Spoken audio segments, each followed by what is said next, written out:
என்று அள்ளும் போது மேலும் கீழும் ஆடும் ஆசை உண்டு.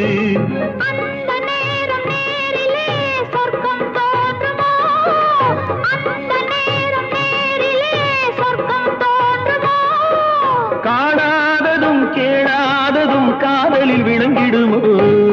பொன்னின் நிறம் வெள்ளை மனம் வள்ளல் குணம் யாரோ, மன்னன் என்னும் பேரில் வரும் தேவன் மகன் நீயோ. பொன் பட்டாடை மூடி செல்லும் தேன் சிட்டோடு மெல்ல நான் தொட்டாடும் வேளை தோறும் போதை என்ன சொல்ல.